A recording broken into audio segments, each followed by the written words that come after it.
देखिए, मुझे रात में जानकारी मिली किसानों के द्वारा कि सुल्तानपुर में जो सहकारी चीनी मिल है, बिना कारण बताए लगभग 250 किसानों को जो टालियां यहाँ पे खड़ी हैं, उनको उन्होंने डाइवर्ट कर दिया हैदरगढ़ जो प्राइवेट चीनी मिल है जी।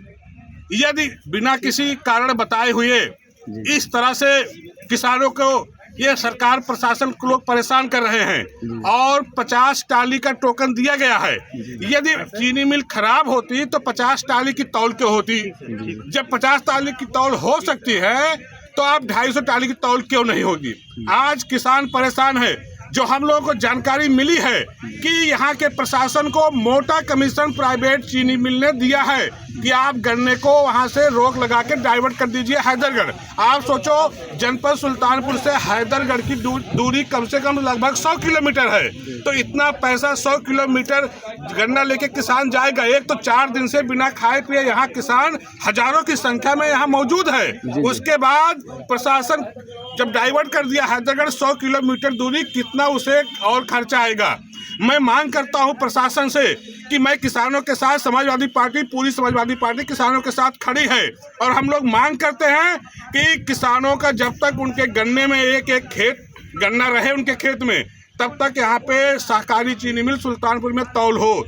चूँकि जनपद सुल्तानपुर में एक ही सहकारी चीनी मिल है और जनपद सुल्तानपुर के किसानों, चूँकि हम भी किसान के बेटे हैं, एक ही यहाँ पे सहकारी चीनी मिल है जिससे किसानों का उससे लाभ मिले।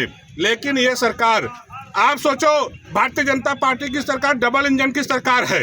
इस सरकार में किस तरह से यहाँ के योगी आदित्यनाथ जी जो मुख्यमंत्री हैं, उनका अधिकारियों पे कोई उनका लगाम नहीं है, बेलगाम उनके अधिकारी हो गए हैं।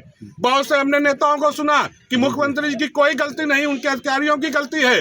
आप बताओ, 9 साल से मुख्यमंत्री हैं, 9 साल से उत्तर प्रदेश में भारतीय जनता पार्टी की सरकार है, 11 साल से भारतीय जनता पार्टी की देश में सरकार है। यही देश के प्रधानमंत्री जी ने कहा था किसानों की आय दोगुनी करेंगे, लेकिन आप दोगुनी करने की बात छोड़ दीजिए। आज किसानों की आय बताइए, जो लागत आ रही, चूंकि हम भी किसान के बेटे हैं, जो लागत आ रही है वो लागत नहीं निकल पा रही है। आज किसान परेशान है, लेकिन भारतीय जनता पार्टी किसान विरोधी सरकार है। ये चाहती, जब किसान परेशान रहेगा, किसान के जेब में रुपया नहीं रहेगा, कि किसान उनके सम्मान निधि 2000 रुपए के लिए वो परेशान रहेगा कि 2000 रुपए कब हमारे जेब में आए, बहुत खुश हो जाए। ये सरकार चाहती है किसान जब परेशान रहेगा तो मेरे 2000 रुपए का बड़ा मतलब समझेगा। लेकिन यही किसान जिस तरह से लोकसभा के चुनाव में यहाँ पे आपने देखा कि माताजी सांसद थी, उन्होंने वादा भी किया था कि उनकी डबल इंजन की सरकार है, लेकिन चीनी मिल की ना तो क्षमता बढ़ी न तो विस्तारीकरण हुआ। आज यहाँ के प्रशासन से लेके, कर्मचारी से लेके, उनके मंत्री से लेके, मैं तो ये भी कहना चाहता हूँ कि अभी आपने देखा होगा कि इनके जो डबल इंजन हैं वो आपस में टकरा रहे थे, दिल्ली और लखनऊ। अब तो स्थिति ये हो गई है, इनके विधायक और इनके मंत्री खुद आपस में टकरा रहे हैं। इनके विधायक मंत्री जी को अगवा कर ले रहे हैं, मंत्री जी को बंधक बना ले रहे हैं। कारण यही है कि विधायक जब क्षेत्र में रहता है, जब वो जाता है, जनता उसको परेशान करती है, क्योंकि चुनाव का वक्त आ गया है, चुनावी वर्ष चल रहा है, 10 महीने चुनाव है। बेचारा विधायक परेशान हो गया क्योंकि उसकी भी कोई नहीं सुन रहा है, उसकी न अधिकारी सुन रहा, न कर्मचारी सुन रहा, तो मजबूरन मंत्री जी को बंधक बना लिया, कहा आप गाड़ी में बैठिए, जब तक हमारा काम नहीं होगा हमको नहीं छोड़ेंगे। क्या आप किसान भाई खड़े हो यहाँ पे? कभी आपने देखा था ऐसी सरकार, जिस सरकार में उसी सरकार के विधायक उसी सरकार के मंत्री को बंधक बनाता हो? इससे ज्यादा लोकतंत्र में कितनी बड़ी हत्या हो सकती है। लोकतंत्र के नाम पे कहीं कोई चीज नहीं है। साथियों, मैं आप सबसे अपील करना चाहता हूं, जिस तरह से भी आपने देखा होगा किस तरह से हमारे आपके वोट काटे जा रहे हैं, हमारा आपका वोट का अधिकार खत्म किया जा रहा है। जब हमारा आपका वोट का अधिकार खत्म हो जाएगा, हम आप मताधिकार का प्रयोग नहीं कर पाएंगे, जब लोकतंत्र में ही नहीं जाएगा, तो साथियों यही स्थिति होगी। बिना कारण बताए हमारे किसान भाइयों की गन्ना कहीं प्राइवेट, क्योंकि ये देश चाहता है, देश के प्रधानमंत्री चाहते हैं सब कुछ प्राइवेट कर दें। जब प्राइवेट के हाथों में सब चला जाएगा तो किसान मजदूरी की तरह काम करेगा। आपने देखा देश के प्रधानमंत्री ने एयरपोर्ट से लेकर क्या क्या नहीं बेच दिया है, और यही इनकी चाल है। जब चीनी मिल बंद कर देंगे, जब चीनी मिल बंद हो जाएगी तो आपकी मजबूरी होगी, आप मजबूरी में जाओगे गन्ना प्राइवेट में लेके।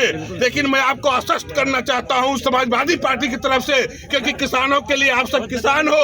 अगर किसानों के लिए सबसे ज्यादा कोई काम किया था तो माननीय मुलायम सिंह यादव जी ने किया था, माननीय अखिलेश यादव जी ने किया था। मैं आपको विश्वास दिलाता हूं, यदि हम लोगों को दोबारा मौका मिलेगा, उत्तर प्रदेश में समाजवादी सरकार बनेगी, तो मैं आपसे विश्वास दिलाता हूं। आप लोग ये भी जानते हैं हम लोग के संबंध माननीय अखिलेश यादव जी कैसे हैं। हम विश्वास दिलाते हैं इस चीनी मिल का हम लोग विस्तारीकरण नहीं, इसका ध्वस्त कराकर इसको नए तरीके से चीनी मिल लगवाने का काम आपका बेटा आपका भाई करेगा, क्योंकि हम लफाजी करने नहीं आए हैं। हम यहाँ पे हम कोई लफाजी करने नहीं आए हैं। हम किसान के बेटे हैं, हमें किसानों का दर्द पता है। यहाँ जितने लोग सब बैठे हैं हमारे रिश्तेदार हैं, हमारे भाई, हमारे समाज के ज्यादातर लोग हैं, किसान समाज के लोग हैं। ठंडी में लोग गन्ना छीलते हैं। अब तो स्थिति ये हो गई, हम लोग जब छोटे थे तो गांव के लोग मिलकर गन्ना छील देते थे, लेकिन आज मजदूर लाना पड़ता है गन्ना छिलाई करने के लिए, उसके लिए भी वो लोग पर कुंटल पैसा देते हैं।